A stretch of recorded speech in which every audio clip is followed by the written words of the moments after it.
Matt Chapman has resurrected his career. On the left-hand side, you'll see that this was his swing in 2022. On the right-hand side, you'll see that this is his swing currently. Very small changes, but these changes have led to him leading the MLB in slugging and OPS and just resurrected his career. So with that being said, today we're going to break down the keys on why he's having so much success in the MLB now. And if you use these keys, it'll take your game to another level. Hi, I'm former MLB player Jermaine Curtis, and if you're new here, I help players hit the ball harder, farther, and more consistently.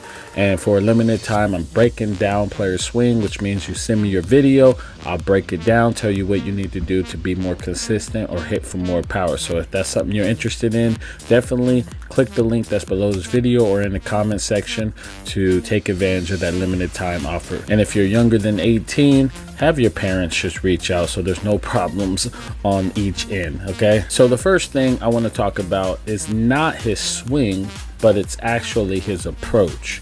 The approach is so important to getting high level results. A lot of people come to me and say, hey, my swing is messed up, but what they really need is an approach.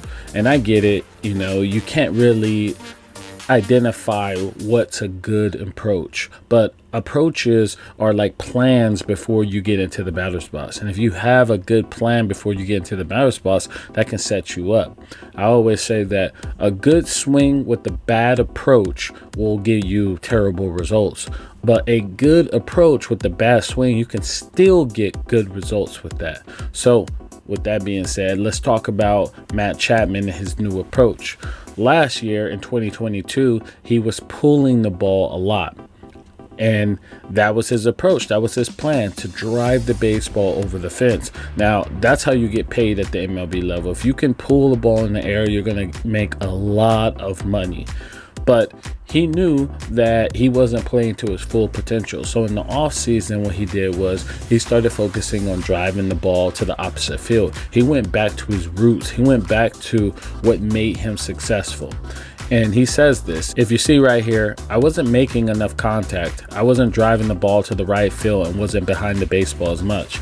I was kind of out and around and pulling the ball a lot. I wanted to get back to being able to use the whole field and be even more athletic in the box. I know I'm better than that. He continues, I'm just really trying to get back to what I feel like made me successful. I feel like I drive the ball the other way a lot if you look back to previous years. It's something I might have gotten away from over the last couple of years, and I'm just trying to get back to what made me a successful hitter in the past. And as you can see here, this is his spray chart.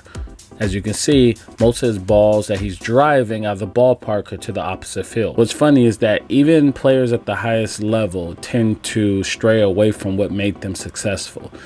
As he said, all he's trying to do is go back to what made him super successful. And he's doing that. He's driving balls now to the right field. He's hitting the ball very, very hard, harder than he ever has in his career. And I know it's a small sample size, but he's resurrecting his value in the marketplace. And I really hope that he continues to do this so that he could get paid this coming year. I played with him with the Oakland A's, and he's such a good dude. So with that being said, that's the first key, is that he's driving the ball to the opposite field. Now, the second key is something that shocked me when I seen it. Now, you'll see here on the left-hand side, you'll see that he has a little leg kick, and then he strides to the baseball, gets good separation, and he goes to the baseball, and then he stays through it. Very simple, very repeatable swing. But then you'll see here on the right-hand side, you'll see that he does a little toe tap, okay? And then he strides to the baseball, hands get back, front foot gets down, goes to the baseball, extends through it, which I love his extension, and then, he drives the baseball. So that little switch right here, he changed from, doing a little leg kick into a toe tap has made a world of a difference. Now you'll say to yourself, why is that? Especially because his little leg kick isn't so it isn't so crazy. It's not like a Javier Baez. Well, the thing is that the lower half is super important to getting your A swing off as often as you possibly can. Now, a lot of you guys are following videos, even include myself, where we're talking about the swing. But if you've played, you know as a hitter that the lower half is super important, because everything works from the ground up. And the pitcher's goal here is to move your lower half. That's what the pitcher's trying to do. If they get you off balance, meaning they move your lower half, then it messes up your swing. See, the lower half is like a foundation of a home. If the foundation is unstable, then the home comes crashing down.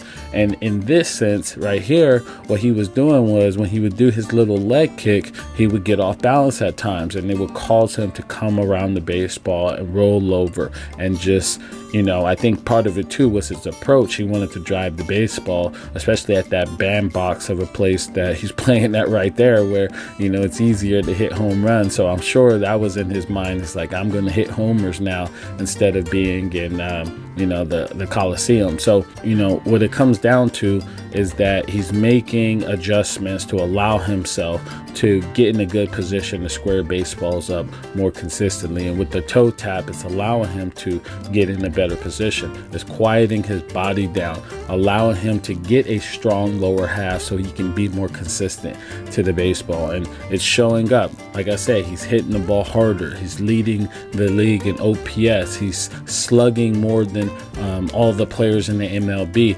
I mean, his strikeout rates are pretty similar, but now he's hitting the ball much harder, especially balls inside the strike zone. So he's seeing the ball much better, and he has a great approach, and now that's allowing him to be more successful as a hitter.